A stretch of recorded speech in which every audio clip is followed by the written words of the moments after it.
What better way to overcome your fears than to chase them head on? That's been my motto throughout my whole life.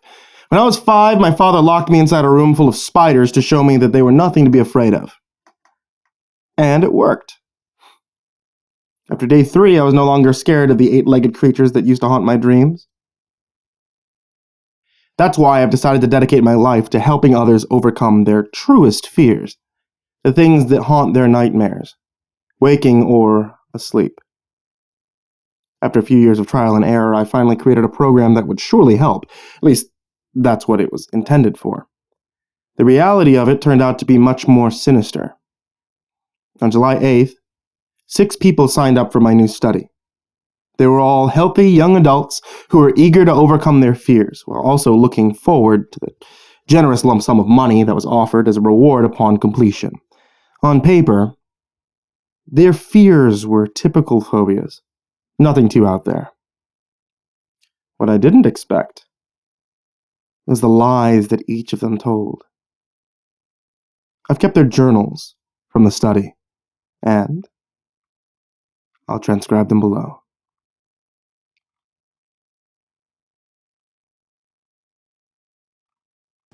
Day 1. I'm supposed to write in this journal for the results of some experiment put on by a psychologist. He runs this place and has this mirror that he thinks will expose me to my greatest fear. Have to say, I'm doubtful. He gave some explanation about the amygdala and the fear response in the brain, which I sort of understood from my psychology classes and random Google searches I've done. I'm a Googler. I'm supposed to be writing down my experiences with my fear of germs. I have been diagnosed with your stereotypical OCD, cleanliness obsessions fueled by extreme germophobia. My host led me to the mirror expectantly and wiped off the white cloth cover with a flourish. In the mirror, I realized on first glance how I look like my father. A memory overlaid my vision momentarily. Spotless white floors, marred only by a spot of blood that had dripped unnoticed from my blistered hands. My father's disapproving face as he raised his belt one more time. His words echoed once more in my mind, punctuated by further blows, words I dare not repeat that make me shrink inwardly, as I did then as a child. A touch on my arm startled me out of my dazed state, yanking me back to the present. "You all right, John? Do you have a journal?" The question surprised me. I just told him I hadn't had one in years. A grin split his face as he walked to a cabinet and opened a drawer with several small books, journals, not identical but similar enough. He grabbed one with an uneven black cover with scales and handed it to me. I decided not to ask why he would have multiple journals sitting around in a desk drawer. "Write in it. I'd be interested to read what your experience is." So here I am, not feeling much different, laying on my bed while my wife Olivia sleeps. Day 2. I didn't sleep too well last night. My dreams were much the same as my memory that had risen as I looked in the mirror. I saw my father's face once more, but it was different than I had remembered. His face was contorted, but not in anger, but in terror. What could a man so terrible be afraid of? I'll write more later. 11:08 p.m., same day. I don't know what to say.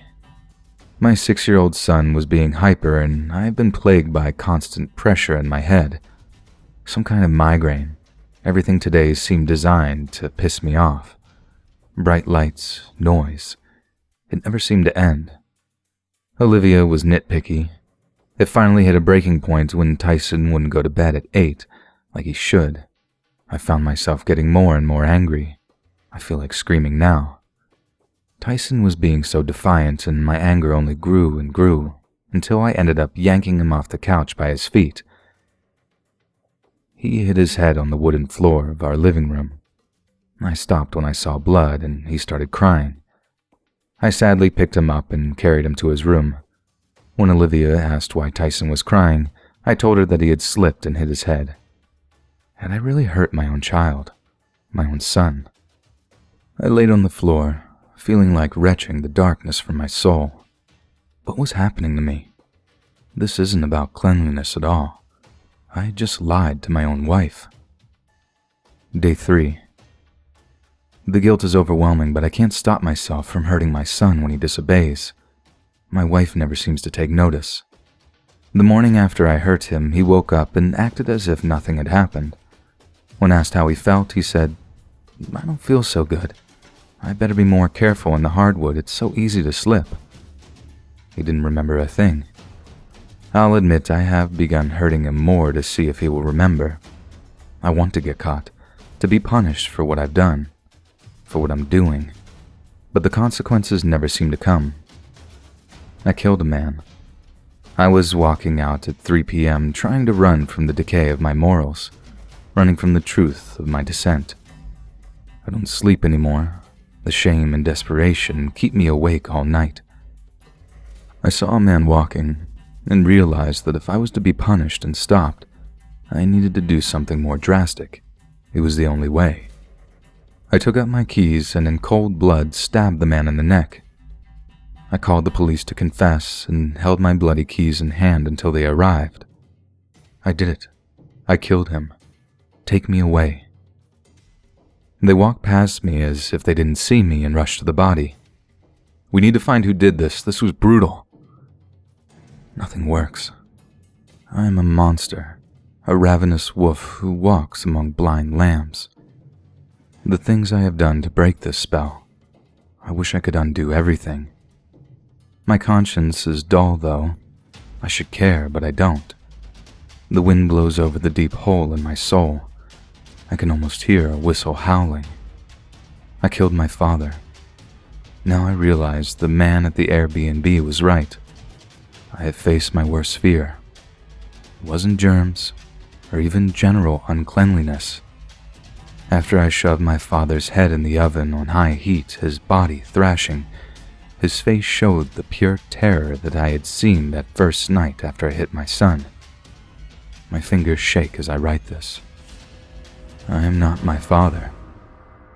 I am much worse than he ever was.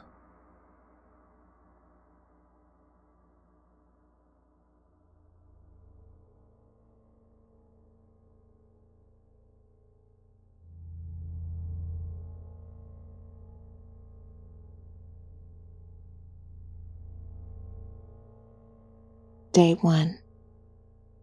I woke up feeling really heavy this morning. I had a bad dream again last night. I think it is the after effect of that weird experiment I went to yesterday. There was something off about that place. I shouldn't have volunteered, but I can't blame myself for it. Being a primary school teacher doesn't pay much. Volunteering for that science experiment, I earned $1,000 in 12 hours. I was all right when I came home that night. It was pretty late, so I skipped dinner as usual and went to bed. I wish I hadn't. Every time I closed my eyes, I saw myself trapped inside a huge glass box. I couldn't find a way out, and I am sure if I'm stuck in that box for a few more minutes, I'd have no oxygen to breathe. I tried to shout for help again, but nothing but air came out of my mouth. I felt helpless. I tried moving my hands, banging the glass wall. Again, nothing happened. It was a different level of anxiety. I felt like I was losing all my senses. This has to be my imagination, but how I feel right now is real in my mind. Suddenly, I heard a loud noise and wake up. It's 7 a.m. Day 2. I have to keep writing this journal. Things are getting crazier with each second. I am definitely hallucinating. Today, I saw a terrifying creature lurking in the corner of the classroom. I went to the teacher's washroom to splash some water on my face. When I opened my eyes, the water coming out of the tap was red. What the hell? I looked again and it was transparent. I looked at the mirror. I was shocked to see the monstrous creature behind my back. I looked back, it wasn't there. I looked in the mirror, again, there it was, looking right into my eyes. What was happening? Is this what he meant when he said you will face your deepest fear? I took the rest of the day off and went home. I was exhausted, but can't sleep. I am terrified of the suffocating feeling of being trapped and losing my identity. It's just like when I was dating John. He was too clingy and needy. It was as if I was losing myself into that relationship. I always thought I was better off alone. Whatever it is, I have to stay awake. I can't sleep. The creature is at my home. It's following me everywhere. Day 3. It's dark again. I haven't slept in 72 hours. My eyes are burning, but I have to type how I feel right now. I don't think I can do this anymore. I'm losing my sanity. The creature is closer now. It was looking straight at me, waiting for me to go to sleep. Then it will eat my flesh. I can see its insatiable hunger in its eyes. I am not going to close my eyes. Shit! That fucking monster is in my bed. I might have closed my eyes for a sec.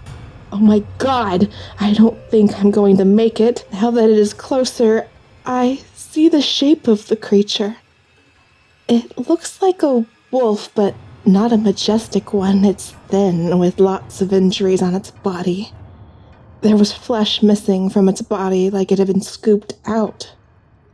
Every time I am taking my eyes off that monster and look at my laptop to type the journal, it feels like it's coming closer. Too close. I need to scare this thing away from me. I look around desperately to find something to protect me from the monster, and by mistake, I look at the mirror. There's a man behind me. It's John with an axe in his hand.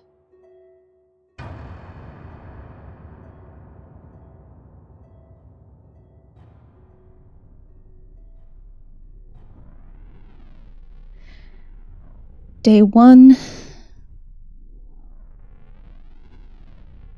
After so many years of suffering, I think I finally have a chance of having a happy birthday. The study wasn't as difficult as anticipated. I love what they did with the mirror. In all of my years of haunted houses, I've never seen anything like that. I'm excited at the prospect of looking forward to enjoying life, instead of being afraid of it. Also, they gave me enough money to afford a down payment on a better car. First, I need to clean my house. I've been so busy I haven't noticed how dusty it's become in here. My dog Rose has been sneezing like crazy. Day 2. I'm not feeling as well as I'd hoped this morning. There's a weighted pain in my chest. Maybe I picked up something from one of the other subjects. That's the last fucking thing I need right now. It's like, hey, you aren't afraid of getting older anymore. Congratulations. Now we're going to put that to the test and make you feel like death. My eyes are playing tricks on me as well. This morning I walked by my mirror and had to do a double take. My crimson hair was smattered with silver. The smiling crow's feet around my eyes were deep valleys, facial reactions to fond memories. I raised both my hands to my face. It still feels fine, smooth as a baby's ass, in fact. However, the me in the mirror clutches at her face with gnarled fists. Liver-spotted hands grasp at paper-thin skin. Hands so broken and twisted, that they aren't making fists at all. It's their natural state. Not knowing what else to do, I take my normal, straightened, spot-free hands and try to wash the image away with water. Maybe I'm hypersensitive because of the exposure therapy. At any rate, I look fine now, and there's still a lot to do. My house smells musty as fuck. It's turning my stomach.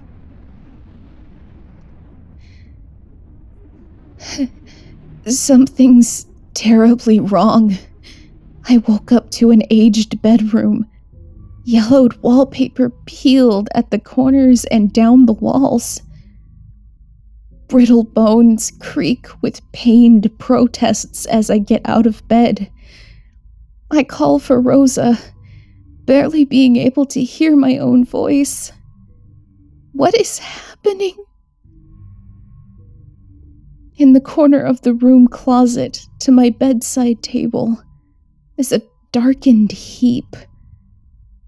At first, I can't make out what it is, but upon closer inspection, I find the mummified corpse of Rosa.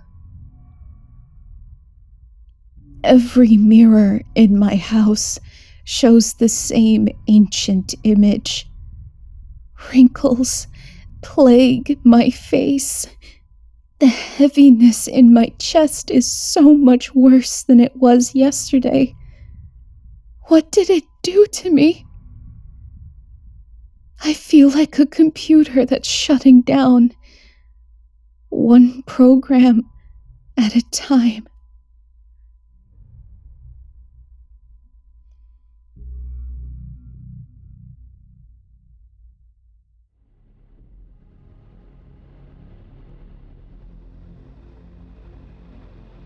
Day 1. I'm sitting here, staring at the page, trying to think of the best way to explain to you how I feel. The one thing that immediately comes up is anger. I guess that's the best way to put it. I'm pissed off about your fucked up experiment. I know I agreed to it, but I expected a few small centipedes in a normal room. Instead, you locked me in a room of mirrors filled with centipedes. And they were not small. You must have found the biggest ones you could and stuck them in there with me. I begged you to let me out, and you ignored me. You said this would cure me of an irrational fear, but all I know is I curled up in that corner, and I brushed those fucking centipedes off me as best I could until somebody came and got me. And I don't feel better. I feel fucked up, but the only way I get my money now is to write this. Just what was with those mirrors? Was it so I could watch myself piss my pants? I certainly do not feel cured, only agitated and restless. I can still feel them crawling at me when I try to sleep. Day 2. It was a rough night and I'm still pissed off about everything, but now I think that something might be wrong. I should have never agreed to this shit. I went into the bathroom this morning and as I brushed my teeth, I watched a centipede crawl out of my eye, taking my goddamn eye with it as it crawled down my face. A hallucination for sure. My eye is fine, but later in the day, whenever I look into that mirror, I would hear a voice. It sounds like the voice of my father, but he's been in prison for over 10 years now. And we have no contact. I don't know what he's saying. It's incoherent. Auditory hallucinations. I've just been ignoring them. You really messed me up here. Day 3. There's a centipede in the mirror. Yeah, in the mirror, not on it. It's not one that I can touch. It's like it's on the other side of a piece of glass. The ones that crawl on me in the mirror didn't scare me anymore. I can feel their legs skittering across my flesh, and they stop to take a bite out of me when they want. Maybe in some ways, I am cured of my fear of centipedes. The one in the mirror, though, it's different. It's been speaking to me in my father's voice, telling me to do things that I do not want to do. Things that landed my father in prison and ended my mother's life. I try not to look at it, but it's always there in the mirror just yelling at me, telling me that I need to take action against those who wronged me. I feel sick, and I don't know how long I can deal with this thing yelling at me.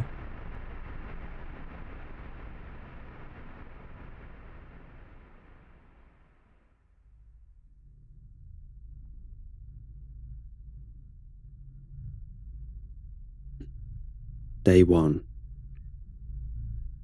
I was asked to keep a close record of the days following my session with the doctor, but I found it difficult to keep track of the days once I got home.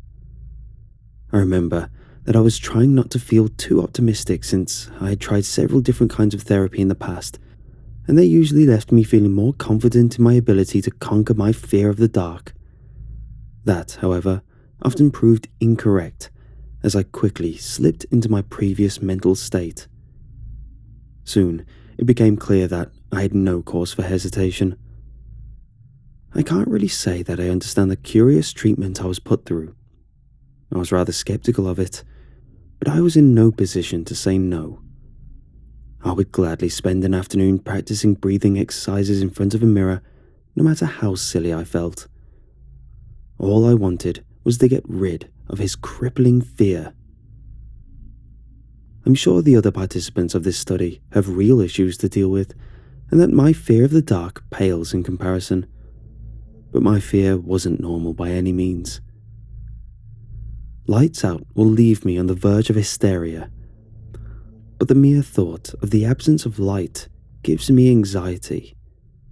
A dark corner, a shadowy passageway, the open door to the basement stairs, each step being swallowed by blackness, one by one by one, until nothing else is left. It has ruined my life. Once I came home and night fell, however, I could tell that I wasn't afraid anymore. I stared into the long shadows being cast in the corner of my room, and I took a deep breath. I felt no panic, no anxiety, not even the slightest hint of a tremor on the tips of my fingers. On the contrary, I felt in absolute peace, as if the absence of light not only didn't scare me, but also had become soothing. I was elated and told myself to pick up a pen and start writing down my report immediately. But I didn't.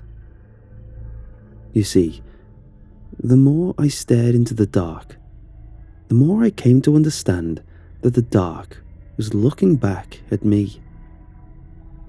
Not a creature, not some spindly demon with red eyes and bad intentions. My imagination used to conjure up plenty of those to keep me company as I tried to fall asleep.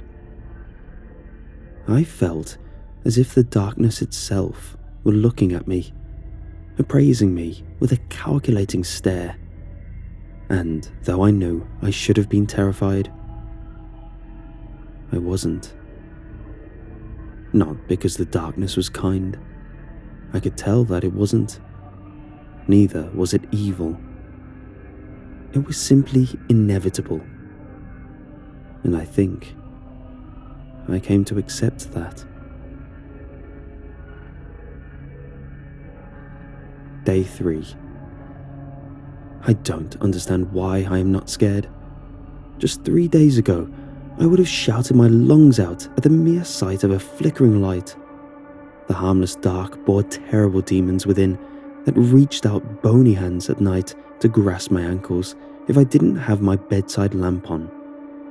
They were slow but persistent, waiting for the chance to pull me away from the light and into their shark-like mouths. Dark corners hid unspeakable terrors, and light was the only salvation. I had always been scared of the dark and the dangers it concealed, but now I know better. Now, I know the dark hides nothing.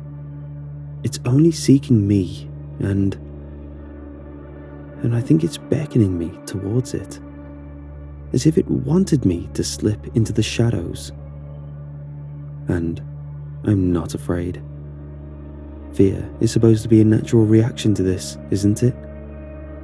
But I think the treatment worked very well, because I feel none of it. So, this is my one and only report, a testament to this treatment, a letter of gratitude. Once I am done, I don't think I will resist anymore. I think I've been running away from the dark for too long. It might be time to let it take me. Thank you for your help, Finn.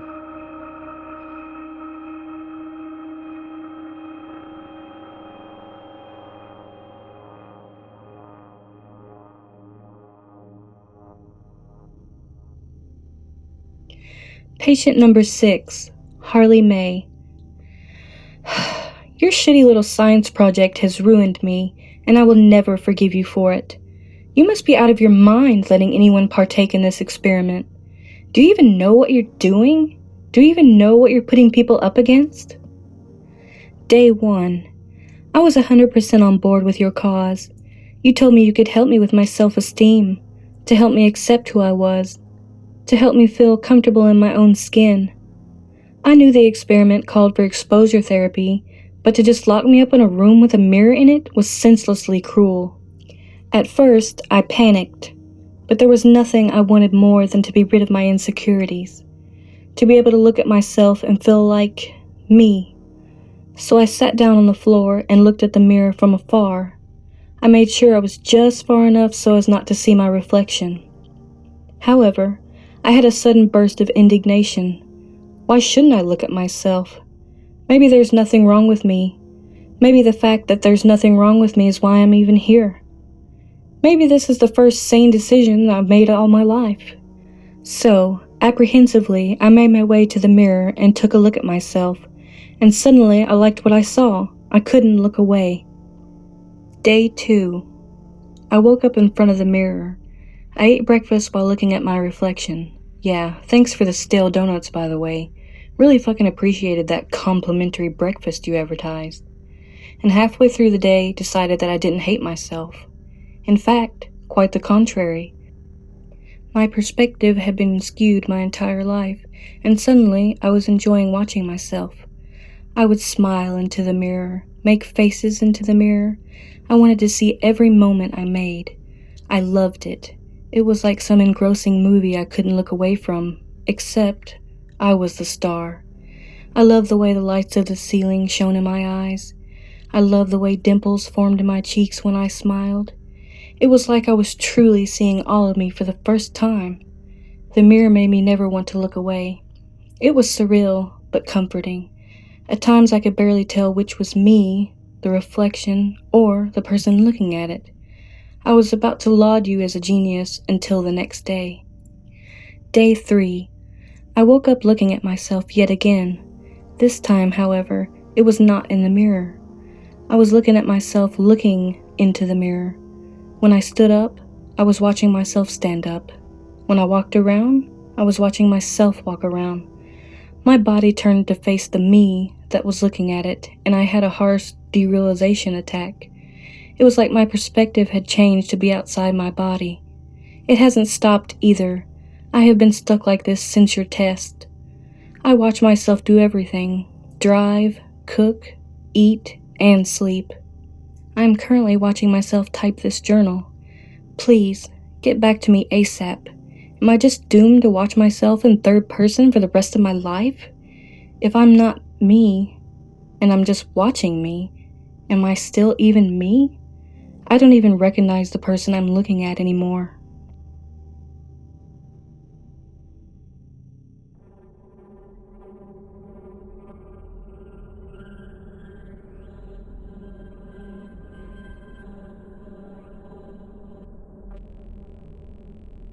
As you can see, my mirror did in fact do its job.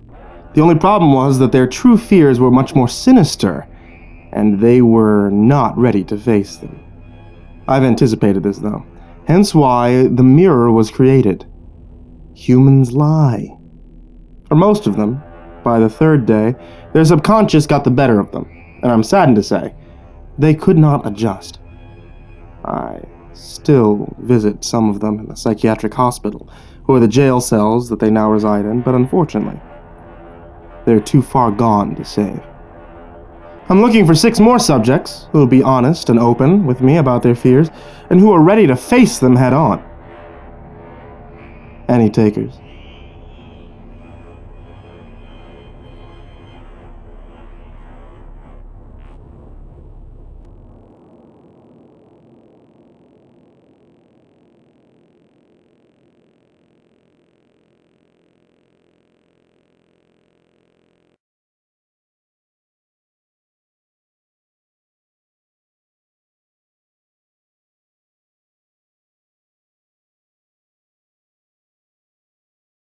Hey there kids, it's me, MrCreepyPasta, and I just wanted to tell you thank you for watching tonight's video.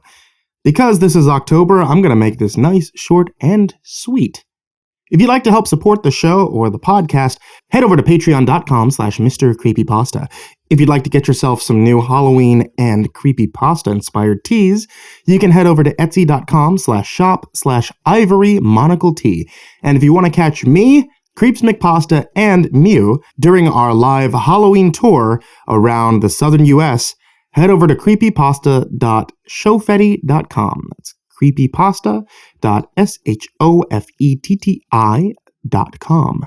Hang on to your hats, kids, because this year is a 31-day Halloween countdown. Happy Halloween and sweet dreams.